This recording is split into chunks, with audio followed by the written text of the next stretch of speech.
everybody, and welcome to Middle-Aged Geeks. I'm one of your hosts, Daz, and this is my trusty co-host, Phil. How are you doing, Philly? Pretty good, man. Ready to rock. I'm looking forward to having a chat about this movie. We've two for two so far with decent movies, Nosferatu and Sonic. Let's see if this is three for three. Absolutely. So yeah, on this week's episode, we will be going into a bit of news, including like the Switch 2 reveal and Daredevil trailer that came out this past week. Then we'll go on to what we've watched and played this week, and then on to our movie review, which is Wolfman. First up, a bit of news. The Switch 2 was revealed finally after 25 years of waiting. Honestly, I don't care if we have no other news. This is just, I'm so excited. Like, I remember like I think it was out of the episode, the end of 2023 or the start of 24, and it was like, what are you most looking forward to? And I wasn't even talking about Dune or anything else. I was like, I just want a new Switch. I just want a new, I want something. And we finished the entire year with fucking nothing. But a few leaks here and there. So for us now to have solid actual pictures of some gameplay video of Mario Kart, like it just exists. The fact that it exists is fantastic. Like, it seems like there's been leaks and rumors for like 2 or 3 years solid. Like, it was just like when the Switch OLED was coming out, just, it's the Switch Pro, it's coming out, and it's just no, it's just a new screen or a Switch Lite or blah blah blah.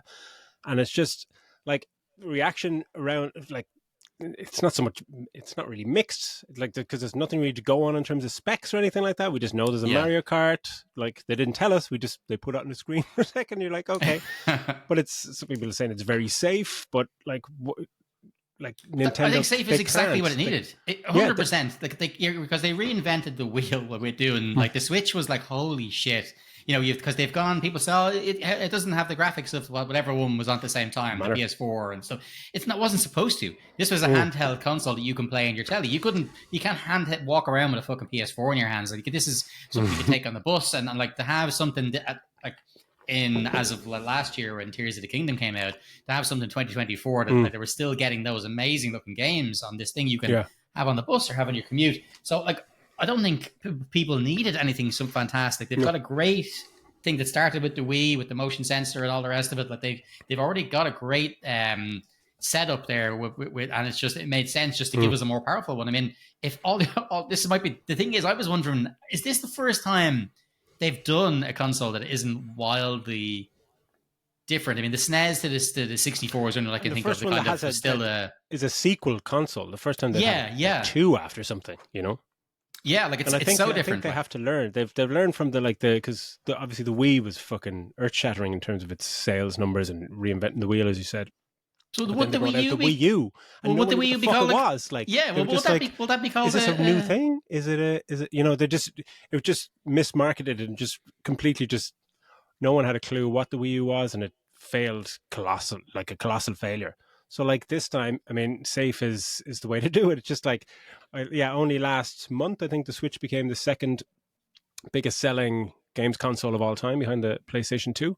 So, like, you just stick a 2 after it, make it a little bit bigger, bump up the fucking specs. Rumors are saying it's like going to be akin to like a PlayStation 4 or something like that. And that's fucking fine. That's absolutely fine. Like, I'm not going to the Switch to play a new Assassin's Creed or the new fucking Call of Duty or whatever, these big AAA games. Like, I'll play them on my PlayStation, but I want to be able to play, like something like The Witcher or something. You just like a last gen game, play it on the fucking bus, and that's what you want. But the new mouse thing is that's interesting, isn't it? I want to know where they'll go with that. Is that going to be something that's just kind of leading into like Mario Paint or one of these kind of games, or are they actually going to go down the route of allowing you? Some people have speculated that they may go down the route of allowing you to choose like a mouse and keyboard kind of control system for games, and is that like kind of tapping into younger gamers that can't afford a €2,000 high spec PC, and just like, oh, do you want to play Age of Civilization or whatever, Age of Empires, with a mouse? It's like, it's not something I'm fucking into, but they always have one or two hardware kind of gimmicks. Yeah, like Robo that Lab, whatever that fucking thing. Yeah. Lab, like, whatever the fuck it was called. It was made out of cardboard. Yeah, What it was that looks thing? cool, and it's got a kickstand. It doesn't look like it'll break if you breathe on it. Snap-on Joy Cons, which is great. Um, and it's backwards compatible with almost all previous Switch games, which is great. Unless like Wii Fit and these things that needed a specific size Joy-Con, maybe they won't Yeah. work. But and it looks considerably bigger, which along the lines of the Steam Deck. And I'm just bigger is better. Happy fucking days. You're not putting it in your pocket; you're just putting it in your bag. So, yeah, and there's no release date, but there No, is a but direct for April, which yeah, which I yeah, was good at when I said when I said about you the thought it was dates because just because it's American just how like dates. fucking Americans, man, just says like 4/2/25. Like fucking 4th of Yeah, February, nice one, I can't next wait. week. No, it's this fucking 2nd of April, or whatever the fuck it was. Yeah, so that's a bit of a bummer. I have to wait till April, but I think we're looking at a summer release. Like I don't see it being a holiday release. No, 2025. I think June, April will get July or it. something. Yeah, it'll be properly announced what games are coming out, and then pre-orders are live from tomorrow or something like that. And I'll be fucking online, ready to fucking go straight away. But it's the confidence of Nintendo. Yeah, the confidence in Nintendo. There's no specs, no nothing. They're just like, here it is, it exists, and everyone's going, give me it. It's just like, it doesn't matter. But yeah, that's fantastic. The other main bit of news I was looking at is the Daredevil trailer, which Daredevil Born Again, which looks fucking excellent. It's just like man, super violent as well, which is great because there was that worry. I know they were saying it was going to be, but I was still like, is this Disney violent or actual violent or what's it going to be? But no, it looks fucking brutal. Like it's it's class. I love that it's kind of based around the like it's cut with that conversation just with Charlie Cox and Vincent D'Onofrio, and they kind of look like they're in a diner or something across each other from a table having the conversation, and then it's cutting to all the fucking action and stuff like that. It's gonna be class, it really is. I'm really looking forward to that now. Yeah, because I didn't see Daredevil's appearance in like She-Hulk, or what's the other one, the blind Echo girl, or Echo, deaf girl. I didn't. So I'm hoping they're just ignoring the fact that he was in them, and that Kingpin wasn't he beaten by a deaf girl or something in Echo? Well, he was in Hawkeye. Is that like he was in? Oh wow, okay. Yeah. Yeah, so he was in a couple of things. Like Vincent D'Onofrio was kind of just waiting to get him back into seeing him regularly. Like he loves the character. I love his take on it as well. So that should be good.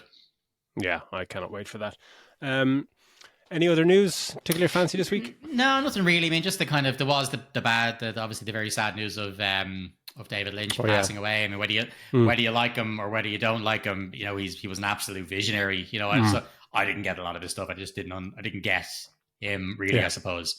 But there's no denying, that the influence that he had and the style that he had was one that just people would always call it Lynchian. And that he made such an impact. And by all accounts, from reading the stuff from past people who've worked with him, it just like he was just an absolute sweetheart off as well. Like, which I don't know, a lot of times you hear, but when people are that, I don't know, out there and eccentric, sometimes they can come off as gruff and dickheads and stuff. But from reading some of the stuff from some of the cast of especially Twin Peaks, speaking so warmly and just about how he kept in contact over the years with advice around directing and around stuff when people who were actors moved on to producing and stuff. And so it's again, like I said, he wouldn't have been my first go-to as favorite directors, but there's no doubting no doubting the legend that he is. Yeah, I'd echo your kind of sentiments there. And he wouldn't be one of my favorite directors. He's interesting movies, but they never really held up to second viewings for me. But in terms of I like to listen to him, and whether it's a press conference or interviews about film, about the industry, and his take on just that aspect of life in general. I found him absolutely fascinating. You could listen to him for fucking hours. He's it's a big loss. The only other thing that I saw was, and I don't know if this is good or bad, but the Goonies 2 is in development. It's like fucking 40 years. Was it 40 years later? Is it like 2 or is it a reboot or what is it? It's 2. It's Christopher Columbus is coming back to pen the script for the sequel, and obviously Richard Donner has passed, so don't know who's going to direct it. But there's rumors that like the cast may come back and might be an older the older generation going off on an escapade. But it's in one breath, you're just going, oh, fucking yeah, I love the Goonies. I'd love to see more of that. But then you're just going, these kind of, this legacy sequel is 40 fucking years ago. Yeah. And it's different world now. Like, just all I can think is they will probably ruin it. But I think it'll be yeah. maybe, if they're going to do a sequel, it could be something like their kids get into trouble, and then it's kind of like, they all end up having to meet. They haven't seen each other in years or something like that. And then it's the adults and the kids working together to get out of whatever adventure it is. It would be amazing seeing them all on screen again. I mean, definitely like that cast. Yeah. But yeah, I don't know. But Christopher Columbus also is down. He's doing the rounds writing wise. He's down to write another sequel of Gremlins again, whether that's a reboot I did or see not. That, yeah. Yeah, and I'm just like, leave that one alone, man. That just won't work now. Just offend far too many people. But yeah, that's our news for this week. So let's get on to what we watched and played. What have you been up to? Not a massive amount, just the usual stuff that I had been playing. Anything new? I started Silo, but I decided to, because I was waiting for it to finish, and now it's done, so I can binge watch the whole thing. Which is why I don't want you to talk about Severance. I don't want to hear anything ruined, because I'm waiting till it finishes, so I can watch it all in one go. So I'm looking forward to getting into that. And I saw that Jessica Hennick, who I'm just fully in love with, has been cast for season 3 of Silo, so I'm that's class. I wasn't even sure, because I think this season's supposed to be fairly slow going. It didn't get the ratings that the first season got, so I'm not sure. I wasn't sure if it was going to get a third, but it is. And the only other thing is, I've been watching an old show. Do you you find a show that's semi-interesting, but there's fucking so many episodes. Like, yes, I can leave this on in the background while I'm working and stuff. Do you remember this show Cold Case? So like it's basically, as you said, it's a cop, Lily Rush, and she's a detective, and she gets put onto cold cases, and so each week, it's another cold case. But it's like it's not the most amazing show in the world, but the fucking music is awesome, because we're getting the flashbacks to when the crime happened, and each time, so if it's fucking something from the 70s or whatever, you're getting like a bit of Credence and stuff in there. Like it's class. There's a lot of really blasts in the past. They must have got proper rights for some of these songs, or it's great, and there's a bunch of seasons, so that's the only other thing I've been getting into, which is mad. I never thought I'd see that show. It just popped up on Amazon. I was like, I'll give it a go. That's kind of cool. So no, nothing else, nothing really on my end. It's been I'm honestly, if I can't see anything at the moment game wise that's jumping out at me. I go, oh yeah, that's worth it. That's worth jumping out at. I'm just kind of I'm still continuing to play. Like, I don't know if I'll ever fucking finish Stellar Blade. It is getting quite difficult now. Like, is it? Yeah, I came close to pulling the plug on that, because it reduced again down to like 50 quid or something. But I've just heard that after like 20 hours, it starts to get, the difficulty kind of spikes up a bit. I'm just like, I might wait until it comes onto PlayStation Plus or something. But me gaming wise, similar. Like I finished Indiana Jones and the Great Circle, I think the day after we recorded last week. Right. Fantastic. Yeah, probably my most favorite Indiana Jones thing of all time. Now it's like better than the movies, and it's just fantastic. Absolutely brilliant. Game of the year contender straight away. But and then there's kind of a gap gaming wise. It's like, what will I fucking play? Like, humming and hawing about Stellar Blade. And then I was listening to the What Culture Gaming podcast, and they were in passing, and they were commenting about remakes, and they were touching on the Mafia remakes. Remember I played the Mafia, the first game, the definitive collection. The first game was immaculate, just looked amazing. It was brilliant, linear story and all that. And I remember I didn't touch the Mafia 2 one because it was a buggy mess, and I still haven't played Mafia 3 either. But they said on that podcast that like people should, if they were interested and they like the first one, they should try the second one, because the bugs have been cleared up and all this stuff, and it's a lovely setting. So and it's I don't know how much it was fucking next to nothing, but picked it up, and I played about 3 or 4 hours and was fucking loving it. It's a lovely, like a fictional version of New York City, kind of Empire Bay or whatever they call it. It's New York or Chicago or something like that, but it's set around It's set in winter time, so it's all snowy kind of city, and it's an open world, and it's really nice, and it's set just after or just around the time the war is ending. And I love those kind of rags to riches tales, especially especially mafia versions of that, like, like GTA 4. I just love that story. I love that whole, you're nobody and you become somebody. Yeah. And it's great, but then a few bugs started rearing their heads. It's just like, okay, that's a bit weird. And I have to, like, one where I just couldn't get out of my car at one point. And that's kind of annoying, where you kind of have to start the game again. You're like, that's fine. It's just whatever. But then there was one, and because it's such an old game, it's like 2010 or 2011 or something like that, where it's open world, but there's you don't have as much freedom. Like, you can't go up in the top of the building and just jump off the building. There's invisible walls everywhere. But there was one heist mission where we were escaping from the cops, and we had to go up a flight of stairs onto the top of a building, and I obviously had to trigger a cutscene to escape with my buddy across a ledge, but I just couldn't. I was trying to jumping around and I couldn't do anything. It's just, but I've killed the cops, and I didn't know what they said, and I just thought about the gaming back then. It's like, right, there must be something I'm missing. So I went back down the stairwell, and there was one cop that I hadn't killed, that I obviously had to kill him to trigger a cutscene, and he was just running into a wall, just doing nothing. so you're just kind of walking around and going, just pull out your gun and just shoot him in the head, and that triggered the cutscene. It's like, right, okay. And then there's a couple of more things like that are happening, that they're not just bugs, but they ruin that type of game, like a type of game like that. It takes you out of it completely. It's an old school. There's quirks around the game. It's just not as new and free flowing. A game like that has to be a clean playthrough. If there's any niggles and bugs, you kind of go, So I might give it one more go, but it's a bit of a buggy mess. It's a shame though, because it's a lovely setting and really nice story and all that. But what I watched then was I watched Wicked with my wife. All right. What do you think? I got a really good 4K copy.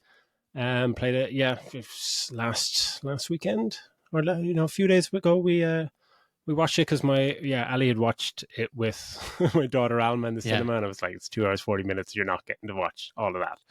Like, Alma's just gonna like, what's happening and all this. So she had seen an hour and a half of it. And it really good, man. Like, really, really, really good. Like, it looks incredible.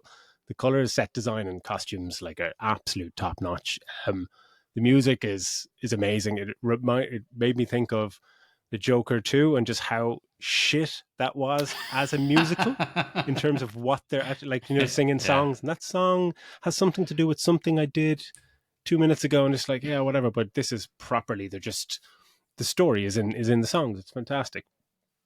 It was hard to kind of disassociate Cynthia and her meltdowns and social media. Like, normally I have no problem if Tom Cruise is a Scientologist. No problem. I'll watch that, fucking Top Gun or whatever. No problem. But initially I was just like, I just don't like her. But then she grew on me and it's fine. But Ariana Grande stole the show for me. She's fucking excellent. Like, she's just... Yeah, loads of people saying that. Really, just like, she can sing. Obviously she can sing, but there's a lot of range that she goes through, and she's hilarious in it and very touching, and there's emotional moments and all that kind of stuff, but she's an absolute standout. And of course, Michelle Yeoh's in it, Jeff Goldblum, they're brilliant. But very pleasantly surprised. I kept thinking while watching it, it's just like, fuck, I wish I saw this in the cinema. Because it's great seeing it on your TV, but it's one of these that'll get a re-release, I'm sure. I have it there. I just haven't watched it yet. So that's something that I really have to be in the mood for watching. Like, there's no way I can just sit down and go, I think I'll watch Wicked. I'd have someone would have to either put it on, or I'd have to just be. There's really 100 other things you can watch. Yeah, exactly. So I can watch something with someone being torn apart limb from limb. That's probably going to come first. Yeah, but it's a quick enough. It's 2 hours 40. Well, we watched, I think, an hour and a half, and then my son woke up, so we watched the final hour the next night. All right. But flew by, and it's really good. We probably should have reviewed that instead of what fucking shit did we review that week. Can't remember. But really good. Check it out. When it's re-released, we'll go to cinema together and sing it out in costume. In costume. Yeah. I'm back to not being green. I'll put on the blonde wig. Okay, so with that out of the way, let's jump on to our movie review. Yeah, so for this week's review for everybody at home, we are doing Wolfman, which is a 2025 release that just came out this week. For those of you who are new, we will do a very spoiler-free part at the start with our overall views on the movie and give it a score, and then we'll move on to a spoilered section, which will be really getting into our thoughts on certain specific scenes. So obviously you can skip that part if you don't want to know too much about it.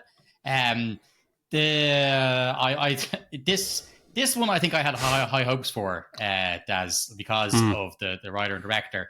I'll just give the quick synopsis and then what it's about, that kind of stuff, and then we'll get stuck into we'll get stuck into kind of what we thought of it. And I can already feel the disappointment in my voice as I speak, because I was going to say that. Well, it's just because I liked, I do like Lee Whannell. I like the stuff that he's done, like this particular one. It's a family at a remote farmhouse is attacked by an unseen animal. As the night stretches on, the father begins to transform into something unrecognizable. And like, it's loosely based off the original 40s one, with Lon Chaney Jr. playing the title role. And then, of course, that's the 2000 and whatever it was, 10 one with Benicio del Toro, I think, as well, is also based off that, which I would arguably think is a better movie than this.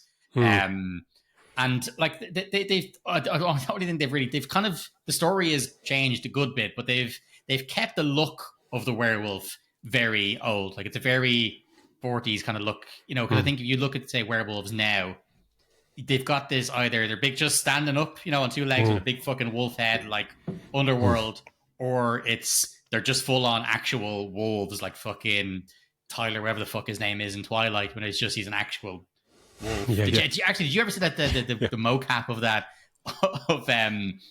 of is what's her face, Kristen Stewart, and the guy who's playing him, Tyler, whatever the fuck, and he's got they have him in a mocap suit, so they didn't just CG this big green thing and then put it. So the thing is her petting this massive wolf, but when it cuts to the actual mocap, like before CGI, they have your man he's sitting there wearing a full mocap suit. So rather than her petting this big wolf, she's petting him, and he's just going to sit on a rock like Gollum while she's there petting. Look, I'll see if I can send it on to you. Like, it's fucking ridiculous. Oh, do.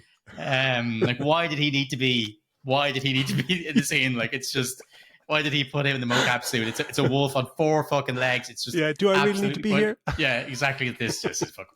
It's like maybe he wanted to do it. Like, I love it. But yeah, anyway, like it's like this was going to be part of the whole Universal Monsters thing. The with the Tom Cruise Mummy one, the Mummy, and that was going to be then, of course, lead on to Russell Crowe being, because he was Dr. Jekyll and Hyde. But that was so shit that they were kind of like, now we're just ditching this. It after one movie, like, that was 2014 or something. Just like, fuck, that's a bad idea. But don't announce your cinematic universe before you release anything. Exactly. Wait, see how it goes, and then go, oh, by the way, we're glad you enjoyed it, because here's what we have coming, But no, they were just like, this is going to be the start of something new, and no, it was shit. But the Lee Whannell, who actually did The Invisible Man, was so well received, because it's a good movie, it's good fun. I didn't see that, actually. Oh, the effects are incredible. Like, when she's getting attacked, by the invisible dude with the, it's guys in fucking green full on morph suits, but it looks fantastic. It's a great performance as well, by Elizabeth Moss. And I think that did so well. They're like, okay, well, fucking, let's throw him in and the next one, and let's get it started again. But now, this is shit. It's probably going to get cancelled again. This whole Monsters universe fucking thing. But yeah, like, as I said, Lee Whannell I'm generally a fan of his because of, he does a bit of everything. Like, he writes, directs, he acts. Like, he wrote Saw, and there's a very obvious nod to Saw in this at one point. He wrote and directed and wrote Upgrade. He wrote and directed The Invisible Man. Both great. So like he has a good pedigree, which is why I was expecting a good bit going into this. And he's so inventive, He's so inventive, and he's got a lot of tricks up his sleeves. Very talented man. Like. Definitely, yeah. And it was produced then as well by Jason Blum, and its main stars are Christopher Abbott, who we mentioned a few weeks ago in Craven. He was the the foreigner. And Julia Garner, who is just wonderful. She just seems to go from strength to strength. I can't wait to see her as Silver Surfer. So, what are your overall feelings, Daz? Before we get into kind of a little bit more specifics and stuff about it, what's your overall I feeling of the movie? loved this. No, this is not a very good movie. It's a strange one because I don't think it's particularly. I don't think it's a bad movie, but I didn't find it scary in any way, shape, or form, and that's saying something maybe in a fucking baby when it comes to scary movies, especially movies like this when it's families and woods and a house and that kind of stuff. Um, the trailer seemed to give away the three jump scares. There are only spoiler. Yeah, There are yeah. three jump scares in the fucking movie, and they give them all away, which is unfortunate because I'm not a fan of jump scares, but they were very effective in the movie at their particular moments. Just made sense for them Yeah. to happen. But I just found it incredibly underwhelming and kind of bland and dull for Yeah. a lot of it. You're kind of going, and at the end, I was like, "Is that it?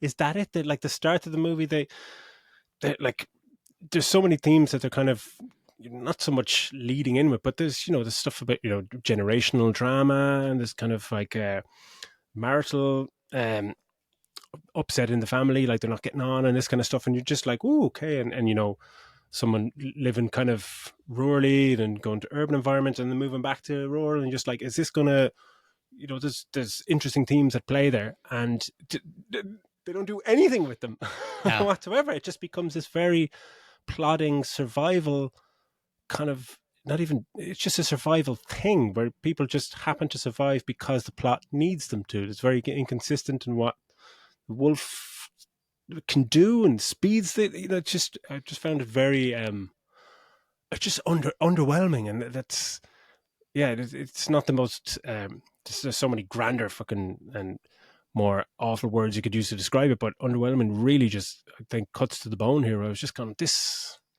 like, what's the point? Like, really, Yeah. what's the point? Because there's some really good things that we'll get into in camera work and stuff like that, and lighting and sound and stuff. But I think it's directed really well.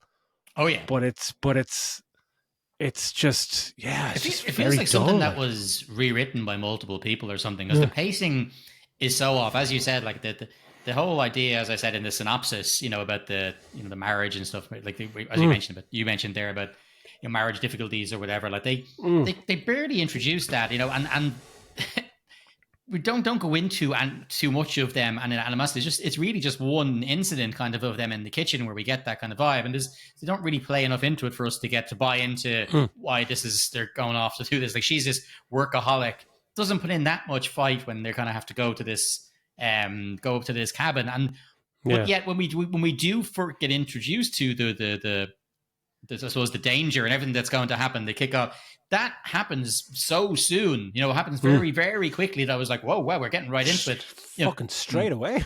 Yeah, I was like, okay, well, really? I was like, okay, well, that's like and sometimes you want that, but where the rest of the movie is going to take place is all what we see in the trailer. It's in this remote farmhouse kind of thing.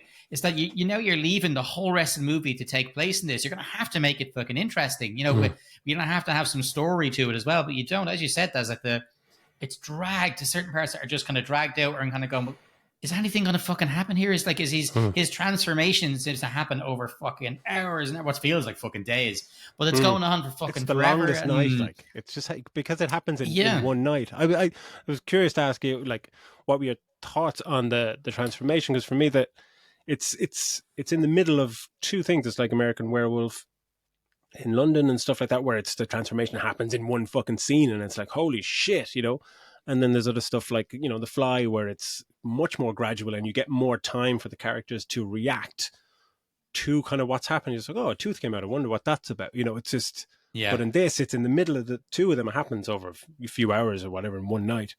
But it's like, oh, it's a tooth, and then there's this, and then the character is one way and goes outside for fucking the wolf. Main character, he goes outside for like fucking 3 minutes and comes back, and he's completely changed. Like, he's gone through like the stage 2 to stage fucking 8 transformation. You're just going, where's the time to, like, all the reactions to this are just kind of the wife kind of gasping and the kid going, oh, daddy, and it's just, it feels like it's the transformation. You're not getting enough reaction to the transformation, but it also feels like it's happening too fast and too slow at the same time, which is just I just couldn't get into that. It just like nothing was happening relationship wise or character wise. Like Julia Garner is amazing, three-time Emmy winning, she's astonishing actress, and she has fucking nothing to do bar one scene where she talks to him and says like I always loved you or something like that, and even that scene is just like so flat and just going, there's nothing here. There's like I don't care about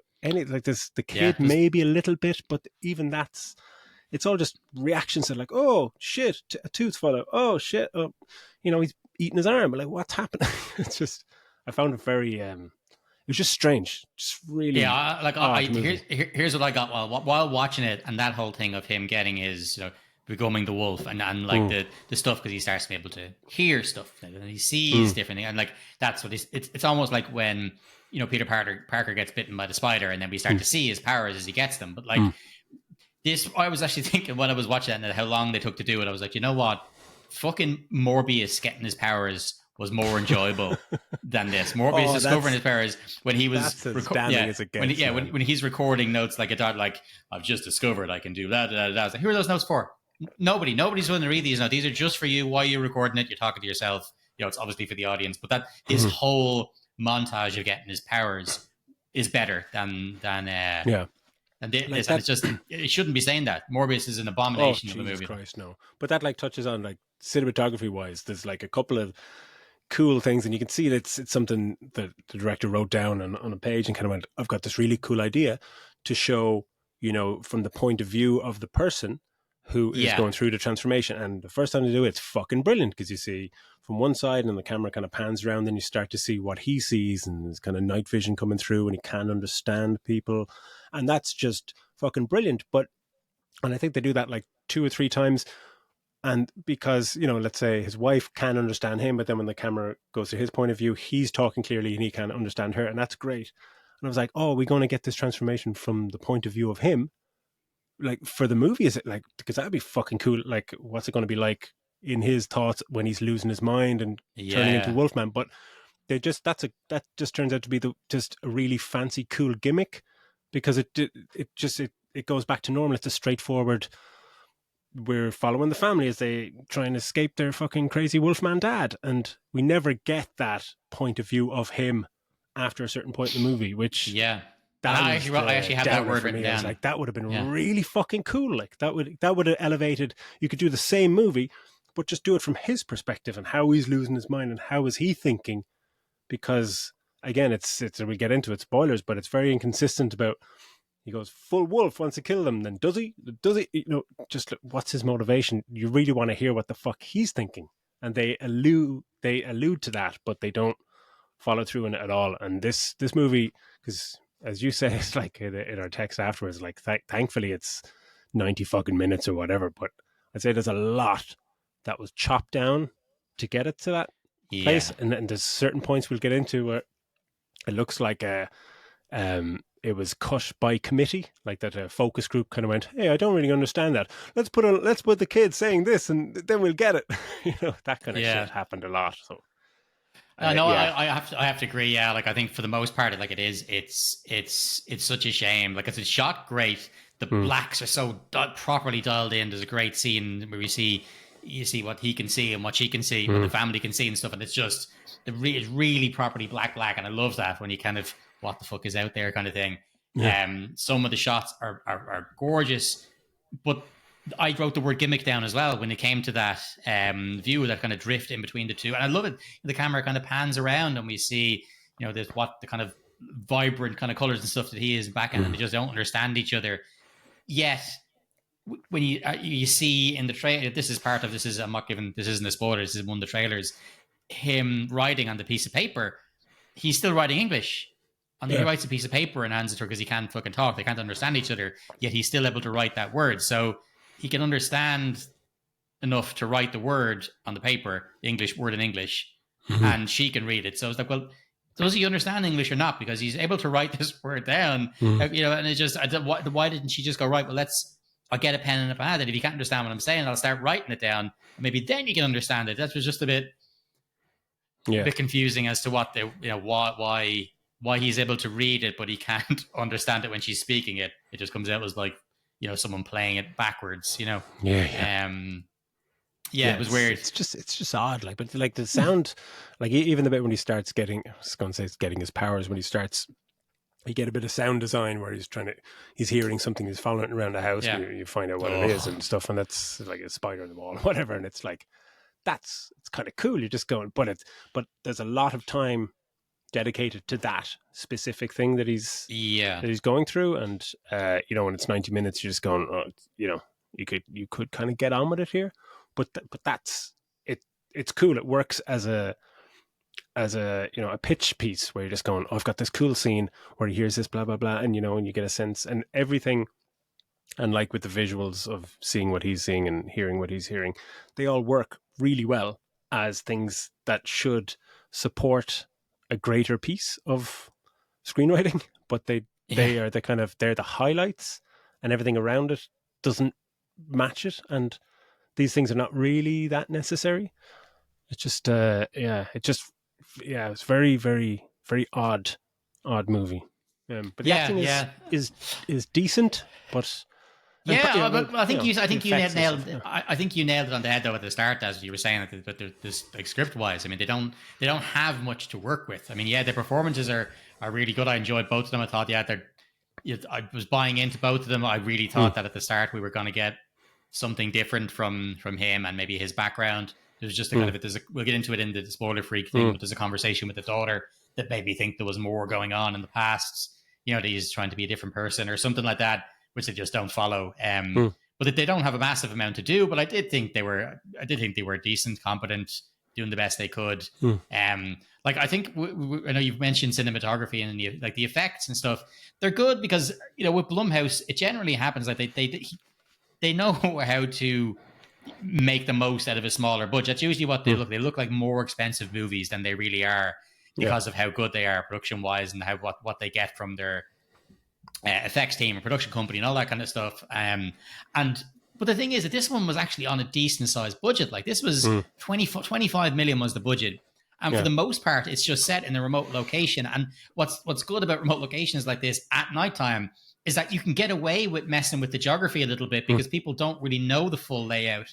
And so it's you can actually get away with it a bit more. Yet this doesn't look like a 25 million movie. When I saw it was 25 million, I was just like, oh, for fuck's sake. Like, if I found out this was 5 million, you go, oh, that's really good because their use of practical effects is great. It's nice to see fingernails and stuff falling off, or scratches of bloody arms and stuff that's an actual prosthetic, and that's fantastic. But there's, I guess, minimal CG work in this, but it's 25 million. You're just going, fucking hell, man. It's 90% of it is in one location, and the other part is fucking driving in a car.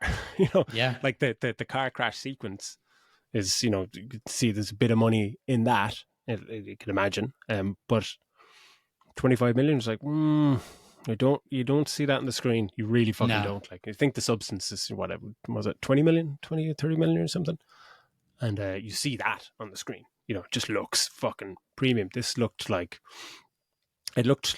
a well-made kind of indie movie, but not 25 million. Not definitely not 25 million. No.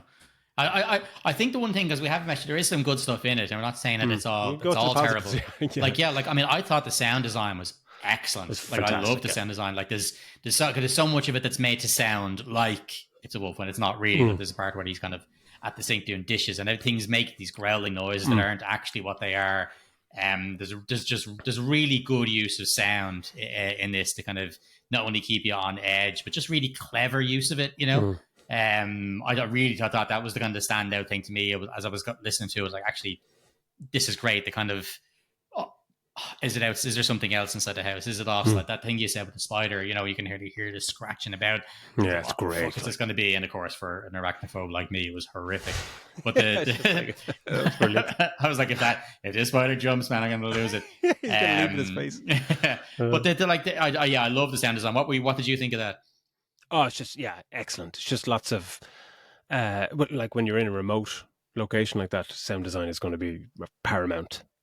The spider sequence was brilliant, but even his transformations and stuff, just that you don't even have to see it. You can just feel like a sound of a bone just lodging or moving to a new position or stuff. Or when he pulls his jaw and stuff,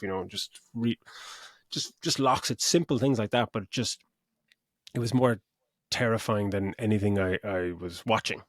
If that makes sense. It's just kind of it's just kind of eerie, and like when there's bits where he's kind of scratching his arm and there's a cut in his arm, and it's just the Foley artist did an absolutely astonishing job. Yeah, probably like stabbing a lot of watermelons, get all those people. Man, those people don't get paid enough. They're fucking amazing when you see them with the work and stuff they go through to get some. Yeah, they're excellent. But yeah, I thought the sound design was great, and I had no issues with the score at all. The score was actually half decent as well. It's decent. Yeah.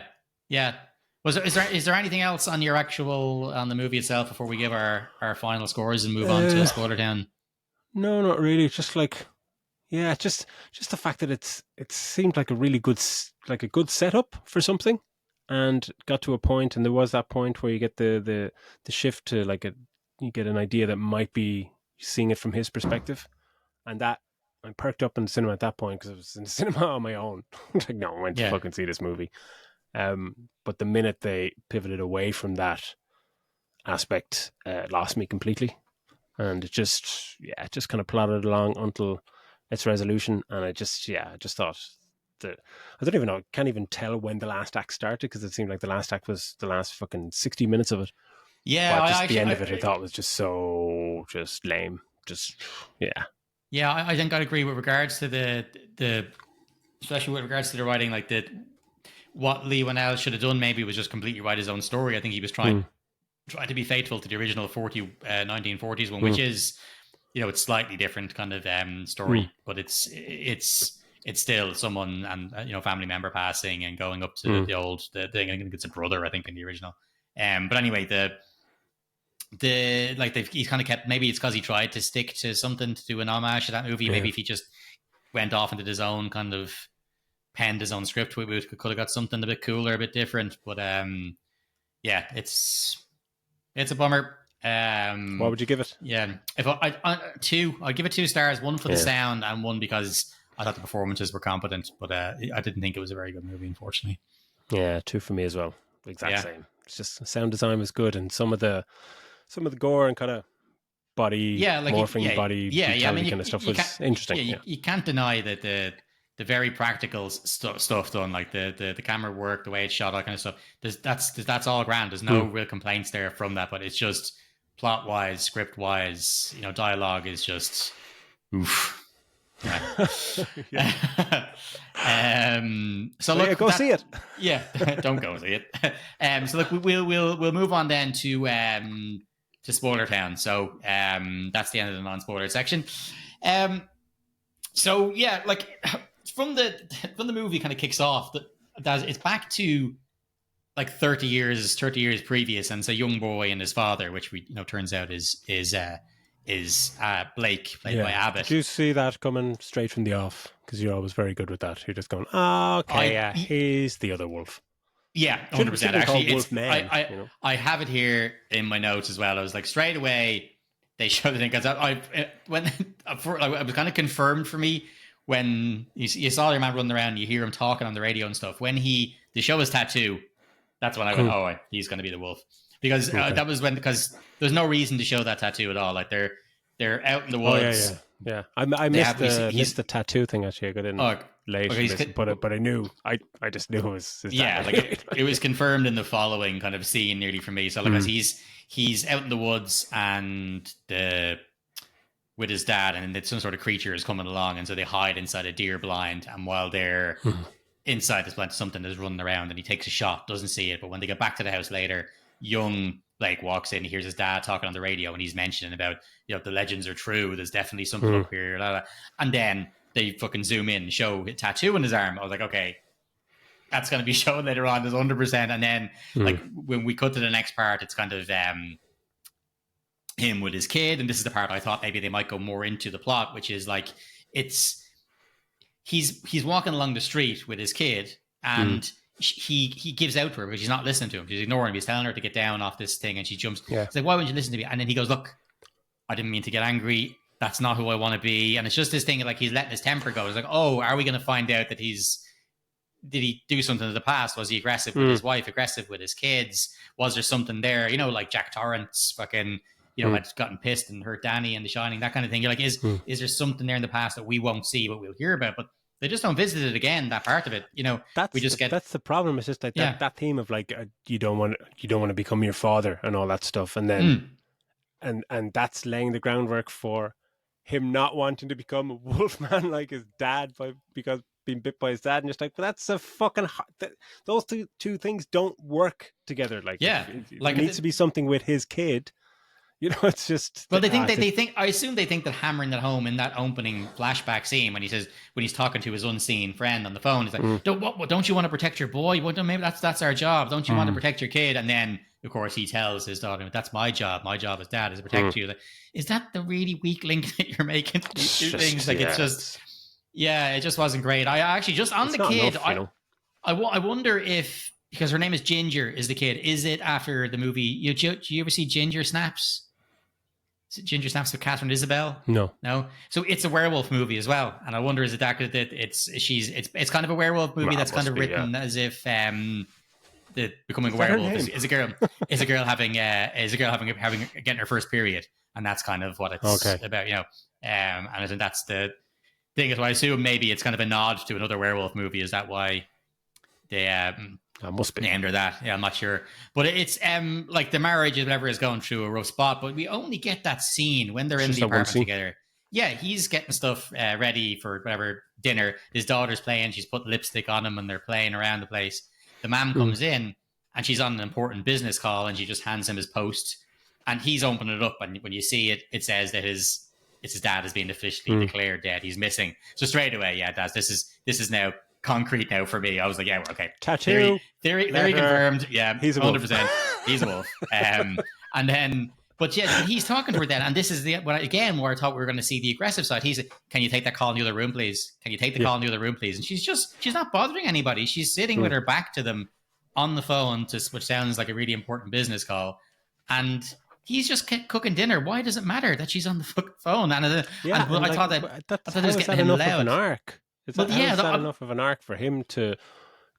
Was he getting redemption when he's a wolf and later on, and just they just don't thinks of his family first? It's just like what's the fucking through line here? I just didn't understand. There has to be 10, 15 minutes cut out of this fucking movie. Set up. There has to be, or someone went. Yeah, you need to get to the fucking cabin quicker, and Lee going, what? No, but we can't. We have this whole thing. It's setting up all this stuff for later on. Just like, well, we'll cut that stuff later on as well, and we'll get a 90-minute movie. And it's just like, okay, but the start won't make sense then. And the suit's going, don't give a shit. Just get to the wolf. Because this could have been a thing where they end up having an argument about it. It's like, look, we don't want to go back to the way you were. Maybe he used to be drink and got angry. We don't want to go back to that person again. Why are you never talking about touched this? on again at all. No, they kind of just leave it at that, and he's it's quite annoying because that would have been way more interesting. 1000%. But he then very quickly you see that she's kind of a workaholic, and that's why she's on the phone trying to whether it was she's a journalist, and she's also writing a book. But when he goes to meet her for lunch and he explains, listen, I have to go, and my dad's been confirmed fucking brown bread. I'm going to go up to his cabin and clean out everything. I'm going to go up with a truck.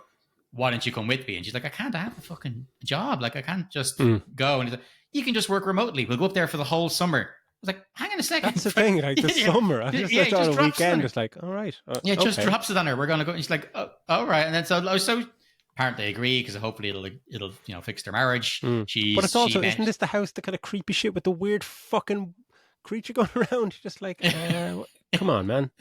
Yeah, we go for the summer. You go for 1 fucking hour.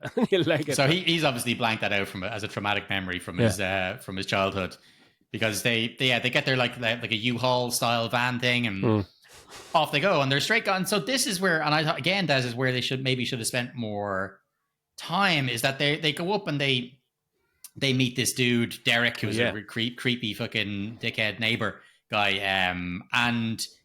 Like, we're straight into it. Like, before he goes, no, this road is closed, but if you let me, I'll take you up the way to thing. And I was like, oh, he's got to be involved then in this. Maybe he turns into a fucking werewolf or something as well. Because But it's one of those things where you're kind of like, at this point you're going, okay, creepy dude in the kind of woods, rural setting.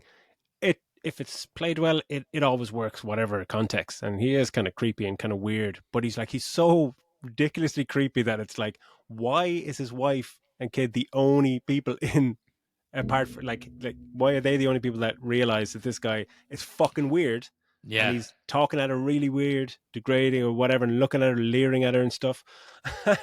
And our fucking dad is like, yeah, blah blah blah, hop in. going along in the truck. This guy's fucking sound, just like, come on, Matt. Like, He turns around to the kid and read goes, the room. he turns around to the kid You're who's what? I don't know. something. Yeah, he turns around and goes, hey there, cutie. I was like, that kid has got to be what, 10 or something? Like, I don't, yeah, turns around and, hey, So cutie. fucking, Like, get the fuck out of my car. I don't care. He's got a fucking shotgun. Kick him out of, or a rifle. Kick him out of the fucking car. It's so weird. But again, it's something that's just rushed, because you're like, oh, okay, even if it's over the top and it doesn't really kind of make sense that this is a believable scene, but he's weird and stuff, and you're going, oh, okay, we're getting into like weird people around. Are they going to be talking? Are they in on the wolf fucking mythos or whatever? Because they allude to. He says it, yeah. He says something like, people don't go out at night up the here. Fucking, the animals around here, and you're like, oh, they're building they're kind of touching again, like the start on the lore, that this is something that's been around forever or whatever. This is a thing, but then he's fucking dead in like fucking 2 minutes. Yeah, well, this is what I was going to get at. Like, they're driving along. This thing appears in the road, which is, you only get a glimpse, but it's obviously that's the Wolfman dude. They spin off the road in their van, and they get fucking stuck in like a tree or whatever. But like this, I thought you want to have them maybe get to the house and see, does the marriage start to improve a little bit or something, and then one night he gets bitten by the wolves, and we start getting back into a sense of security. Take your or something. Fucking time. Or we see them kind of getting more, because we've only seen them being quite tense with each other. But now we see. And her going, oh, this is just what I needed. We're out here. Maybe she's out having the kids out playing. Yeah, the kids out playing in the woods. Maybe she hears something first, or something along those lines. This movie better already, man. Yeah. But something like that. But instead, all they do is straight into it. And as soon as this thing fucking crashes, and they're all fucking in, poor Derek opens the door, not realizing that the van is fucking sideways, and he flies out and hits the deck. And then the rest of the family crawl out through the top, through the window, and get onto the top of the top of the van. And while he's still in there, Abbott is still in the driver's seat. A hand comes, like a hand/claw, comes in and slashes at him, and he gets his arm slashed. But they manage to get down, and they run out. And they go, "Oh my god, we're very close. There's the house," and they run in with their. And get there in just the last second with their, which is amazing, because he gets there and knows exactly what key to use. He has a key ring full of like 12 keys or something. Gets straight to the front door despite being chased by a thing, and he's like, yeah. Well, they after coming out of the truck, like, and just. Well, going, I think I think your man said. I recognize this because your man says to him, Derek, before they get there, he's like, your thing is just up ahead here, and the house, and then straight away they crash. So I presume then he just gonna. Yeah, they're very lucky, because they could have easily just ended up fucking elsewhere. Anyway, absolutely into the house. Close the door behind them, and they're safe for now. But yeah, like, I mean, it's just they spent. No, I get it. I don't mind things getting right into the action if it makes fucking sense for it to do so. But this was at the sake of the story. Like this is at the expense of the story. There's no interaction between them at all in a normal setting, or anything between them just as characters that we've set up, seen them before the move. Now, are we going to see them after the move? No, we're straight into, like, within fucking 30 seconds, he's pulls a tooth out, and you're just going, oh, fuck it. Like, it's happening. All right, okay. And it's just that he starts getting sweats and fever and all this kind of stuff. And you're just going, they don't have any actual normal conversations after that, because how can you? Because he's obviously starting to go down a dark, twisted, weird path, and something is amiss. And that becomes the narrative point for their relationship, which is just not interesting at all, because like everything that you set up everything, and then it's just out the window. Because like now it could be anyone in the fucking room. They could get on really well, be divorced, estranged, or absolute strangers. They'd all react the fucking same way to somebody start pulling their fucking teeth out and bleeding from a fucking wolf bite on their arm. It's just it fell off a cliff here for me around this point. 100%. And it should be the most interesting part. And it ruined the work that they've already done, like, because absolutely that dynamic of the dad who's at home, he's the one that has the bond with the daughter. Charlotte even says at one point, she's like, I'm not even sure if I'm good at that, if I'm even a good mother anymore, because I don't. You get her more than I do, or she responds to you more than me. Like she's where's her resolution? Yeah, so there's a good bit of like there's some conflict there, and it's a very complicated family dynamic they have to get through. But yet the whole daddy-daughter relationship, it pretty much that's gone. Like we see her little bits of callback. He does this thing where he pretends to be psychic and touches his head. What am I thinking? Yeah. You'll get the best. They kind of do something like touch on that a little bit, but the whole two of them together isn't touched on for the rest of the movie. And the mother-daughter relationship, they don't really ever show any sort of strain there or anything that maybe the daughter was feeling. They seem happy as Larry together. It's just, it's just it's such a missed opportunity that it's so glaring that it must have been written out, after being in there, because it's just, why bother building it up? Yeah. Especially when you see something 90 minutes and you're kind of going, oh, sweet. Like, no one pens a 90 fucking page script. Your script is fucking 120 pages minimum, and then you tear it to shreds or fucking 300 pages, whatever. Yeah. But, it's just, there's just glaring moments where you're just like, why are we not seeing that part of their relationship? And the thing, it's not just that we want them to go into a cabin and fucking sort out their problems, but you've set it up that way, and then you don't give us that. And what's the fucking point of giving us that at the start? Give us something else then, completely, that you're going to resolve now. Rather, it's just, and that's like, you just don't give a fuck about anything. We have to do. It's just like Julia Garner trying to act her way beyond just the screaming scared wife, and you don't. What's the point? Give her something where she can shout at him or something. Like, give her fucking. There's one part where he's like he's almost fully transformed, and he's right up in her face, kind of ground, and she just sits this stone face kind of thing. It was like, why? That's obviously directorial cue. Like, whereas surely he should be fucking sitting there, or she should be fucking sitting there looking like she's absolutely terrified. But the direction is no, just she wants to look at him, let him know that she's not scared. That lovingly her husband's still in there, or something, for her to be placid at some moments to like calm or something. It was just weird choice, like. But anyway, look, they're off the road. They're in the house. He finds a generator and sets it up, and now it's lit up the whole place outside. There's like a little greenhouse thing and a barn and all this shit. And he's now showing signs of his disease. So as you said, Daz, he's losing teeth. He's like sweating and feverish and stuff like that. And he's in bits. And as if things weren't bad enough, he hears something outside, and he ends up going near the door, and this fucking werewolf outside grabs his fucking and pulls him through the doggy door and starts fucking getting. So from the other side, fucking she gets a stick and she fucking whacks the hand or chops the hand, whatever, and pulls it out. But now, it's starting to get worse. He's, as you said, he starts to hear things and all the rest of it. And now he's losing like motor functions. He's just laying down on the bed. He can't speak or understand her. Hair's falling out. His teeth are changing. All this fucking fingernails and fangs, all this kind of stuff. And he starts seeing different. And his view of the world, it does look cool. It does. That kind of what he sees looks cool. The real highlighted irises and real. It has the kind of, it's a mixture kind of like night vision. It's kind of like night vision on acid or something. Yeah, you know what I mean? It's just vision or something. Yeah. It's cool. Like, but this is starting to change it. Like, right, well, we have to get him out of here. We have to get him to a hospital or something. Like, he starts she tries to take out the bandage on his arm, and she sees that it's a completely fucking all gross, which was originally just a little cut. Is now gone. Moment when he starts. And he starts fucking biting. He starts biting into it, and she's like, "Right, we gotta get the fuck out of here." So she can't reach anybody. She's been trying to reach people on the radio and can't get anybody. Yeah, and so she spots a thing outside, a Jeep or a fucking pickup truck outside, and luckily enough, there's a battery with leads down in the basement. So she fucking runs up, charges it, and just before they're trying to get away, this other werewolf smashes through the fucking windshield. And that's a good scene. I like and that from when she's outside in the car, because it's just like, oh, this is kind of tense. And it's cool. It reminded me like of Quiet Place or something like that. We're just like, oh, this is get a move on. You just want to like, come on, quick.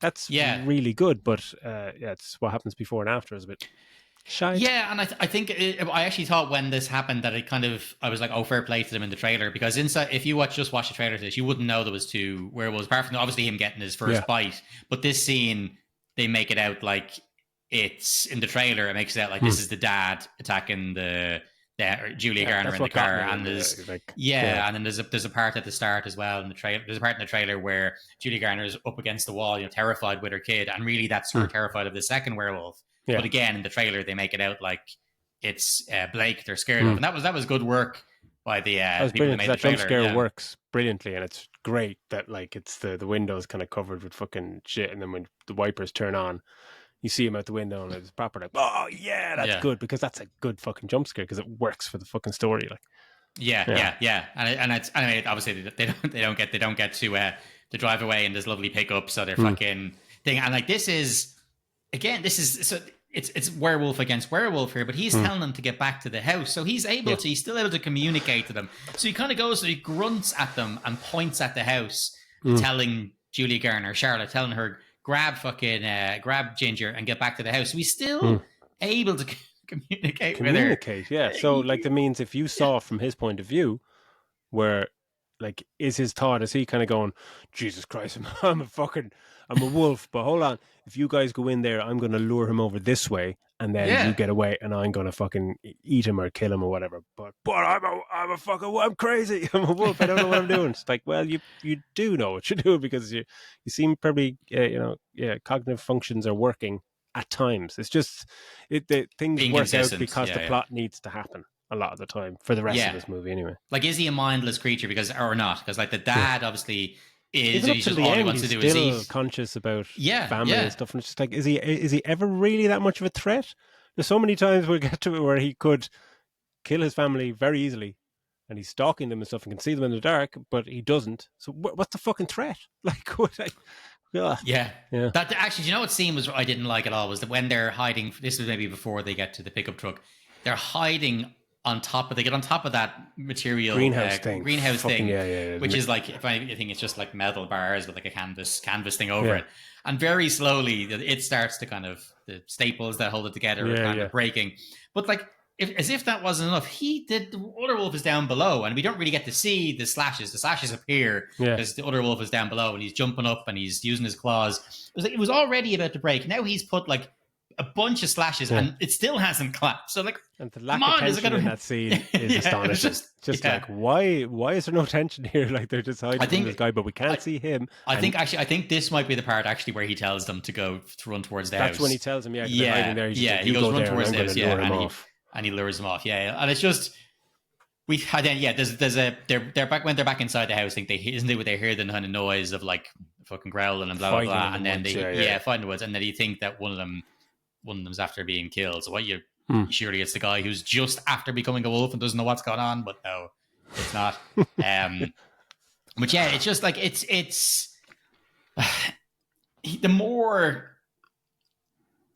you see the stuff that he's doing, which is mindless, like as you said, Daz, the biting into his arm and pulling out that chunk, and then like that stuff visceral. And cool. when we see you see he vomits up like as a finger or thumb, whatever, a separate finger. The other wolf. Yes, like it's like he's that's horrible, and does it in front of his child as well, and it's just like, holy shit, like that was excellent. But then that's coupled with moments where he's seemingly lucid enough to not be in a complete rage to try and murder his family. He's always kind of very conscious that he is a family man, but also a wolf man. Maybe that's what it should be called, like family wolf man or something along those lines. Just make Have you ever had a bad day where you just feel really make it hairy into a comedy? And itchy? Comedy, Oh, fuck. So like this is, I suppose this is because they've got him into the point at the back of the truck, even though he was looking all fucking gross and teeth and the rest of it, they still just think he's just got some sort of sickness. And so, they were happy to be in the pickup truck with him. They're happy to hide. You're going to be okay. But I think now, after he fucking coughs up a finger and all the rest of it, now this is now they're and he's starting lost to get his fucking hair when he comes back, and he's got fucking fangs coming out of the bottom of his jaw and stuff. And you're like, right, okay, something. It's not the flu, like, you know, he might not be coming back from this. Yeah, but he's still, again, like, despite that, he still seems to have his whereabouts, but he realizes how much danger they are. You know, you can see, and he's kind of about to storm off. Like, he goes right up into her face, as we said, and she just doesn't do it. No reaction, just deadpan. They might as well not be in the same fucking scene together. And he then goes, he's about to storm off, and just as he's about to storm off, bang, in comes fucking werewolf number 2, and Daddy. they have their fucking fight, which he fucking wins fairly handily. And he fucking bites him by the throat and kills him. And then, of course, we get the zoom in on the tattoo on his arm. And you're like, oh god, ta-da-da, Chekhov's like gun. Nobody saw this. Nobody saw this shit coming. And so, we and him all get to realize just now that the fact that was his dad all along. Everybody knew, guys. Everybody and knew. Julia Garner explains that to her daughter, and she's really probably just getting all the doofus audience members up to speed on just in case you haven't been paying attention. That was his dad, and and blah blah blah, and you're just going, why? Like, we know that. Oh yeah, whatever. Exactly. Yeah, just in case you're really thick, here's the fucking her explaining it to a kid, and so they go. Like, when he's turning into his, as you said, that's the final transformation of being the full werewolf. The fingernail stuff, and like the knuckles moving underneath the skin and stuff. Cool. That looks cool. The writhing around, just pulling its jaw thing down into like that extended jaw, just locking it down. It's like, oh, that's fucking. It's just good. Sound design is good. Looks good. It's just you just have there's so many moments in this movie where you're going, that's really good. Oh, that's really good. That's really good. And then what follows it is always something that's just substandard or just just very dull afterwards. Just But this goes because they're terrified anyway. They run off. This is kind of cool. This is one we talked about in the barn. They run and they're hiding in this barn. And while they're in there, you see her run to a shelf, and it just luckily has both a flashlight and a big chain on it. And they're like, okay, what's she going to do with the chain? Obviously, she's going to catch him in some way. So anyway, he breaks in, and this is cool because he can see in the dark now because he's looking, and we can see the two of them hiding. And they're looking around and they can't see anything. And then we get their point of view and it's just pitch black. They can't see anything. But he's there the whole time. Like Silence of the Lambs vibes. Clarice. Just going, oh, shit. But there's that thing. Like, he's about 4 feet away from them. Just can see them clearly. And they're like fucking... And it's again, it's that sense of dread. When initially that scene, you're just like, oh my God, he can see them. But then he just doesn't do anything. I'll just watch you for a little bit and just like, are you a fucking wolf man or not? You know? But isn't that weird? Like, because he's able to stand there watching them and not jump on them, but then he does all of a sudden attack. You know, straight away he decide to attack, and he gets his leg caught. He gets his leg caught in it wasn't just a chain; it was a full-on bear trap. Was what he had in there. He stands, and this is the saw part because they managed to leg it out of the barn, and he fucking bites his own leg off. It's pretty cool. And of course, we just see him the way the leg drags away and the half leg left behind. It's obviously a nod to the wonderful movie Saw. But he's belting it out, like he's belting it out, and like he's running on all fours now with one like a stump, but that doesn't affect him in any way. Like he's fucking faster with 3 legs or 3 appendages than 4. Just like what? Yeah. Yeah, so he's chewed off his foot. He's chasing after them, and they run up and they hide in the same hunting blind that him. I assume it's the same one that him and his dad hunted at the flashback at the start. Callback. And callback. And so skillfully done. And on the nose. Yeah, while they're sitting there. And this is the fucking kid. I hated this, right? Because they're sitting there and they can hear the scratching and stuff. He's down below. First of all, I didn't know that werewolves continue to be werewolves during the day, but apparently they do. I thought they just reverted back into. Turns out werewolves aren't real. Couldn't believe it. But what did we know? Yeah. But anyway, the werewolf fucking climbs up on the fucking side of the thing, and then it's just sitting there staring at them like it was a minute ago wanted to kill them, and now it's just face to face with them. She's holding the rifle up, and then it's the kids. Like the This is that kid moment, says, the kid kind of turns to the mom and goes, "He wants it to end. He just wants to end." Like, fucking what? What do you? And it was. It's very. It's almost like I thought we were going to get because this was like from The Fly.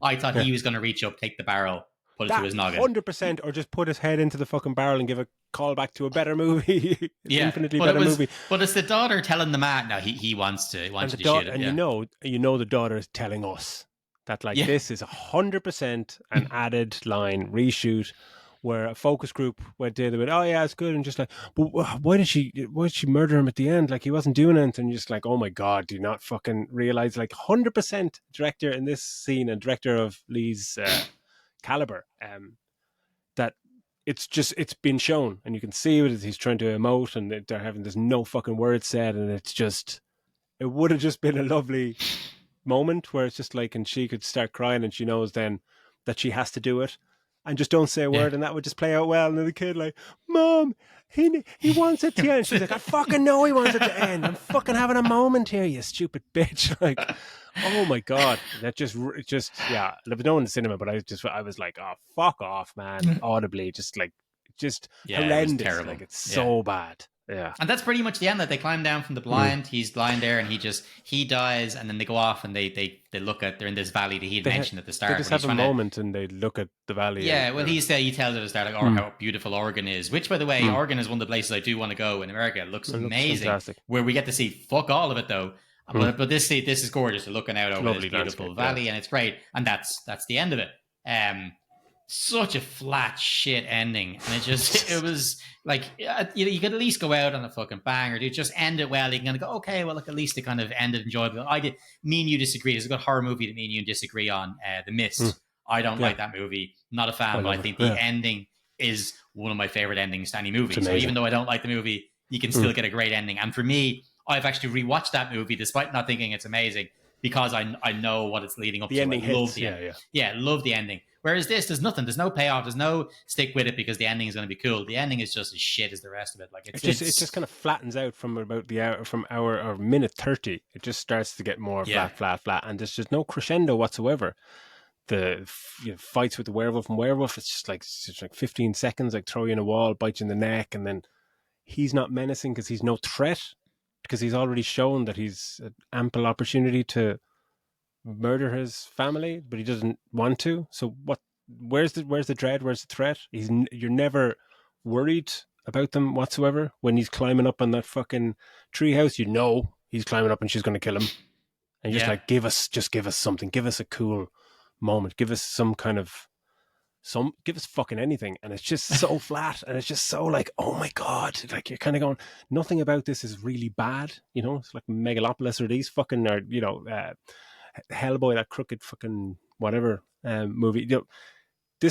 So many aspects of it are quite good when they're isolated, but all together it's a movie like this should never be underwhelming. Maybe something that you could say, but you should never be saying that it's dull and it plods. Like how does a 90-minute movie plod to an end? You know what I mean? Yeah, like this is a 90-minute. Yeah, Wolfman. It's such a shame.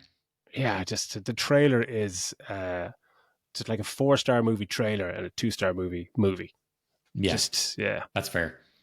Yeah. Well, I think that's the end of it. Then, Daz, I'll finish it up there. That is the end, and it's, as we said in the spoiler-free part, it's a not recommend. It's maybe one of these movies when you're on Netflix and they have a certain section that says 90-minute movies, you might fucking throw it on just to see, because it is skillfully edited and shot and acted. Like it is, there's no denying from a very practical point of view, the work done on it is grand, but it's just the story and the dialogue and the way they decided to put it together is just painful. Yeah, painful. Just do yourself a favor and just watch The Thing or American Werewolf or The Fly, and just watch them over this. I wouldn't. Yeah, if this is on Netflix, don't bother watching, because you get nothing out of it unless if you're interested in technical or practical stuff. If you're studying that for a fucking paper or something, watch this. But otherwise, avoid it. I think it's just nonsense.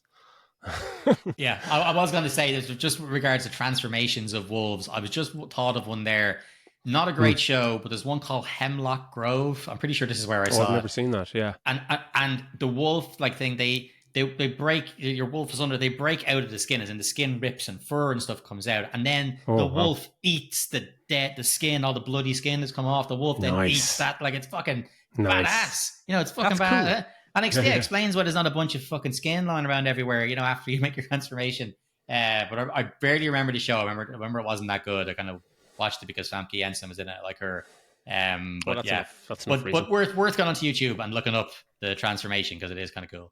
Definitely just before you have dinner, maybe. Yes. Yeah. Cool. So thanks, Phil, taking us through that one. That was unfortunately not a hat trick of good movies so far this year, but hopefully we'll get something better next week. So no, we won't. No, we won't. For those of you who are listening, next week has already been planned ahead. Y'all need a pilot. Oh my God, I think Mark Wahlberg, and he's got a bald cap on it or something. I don't know. The tagline alone is just like, for me, like, it's coming up. Risk. Yeah. And if we make 2 stars in that, we'll be doing well.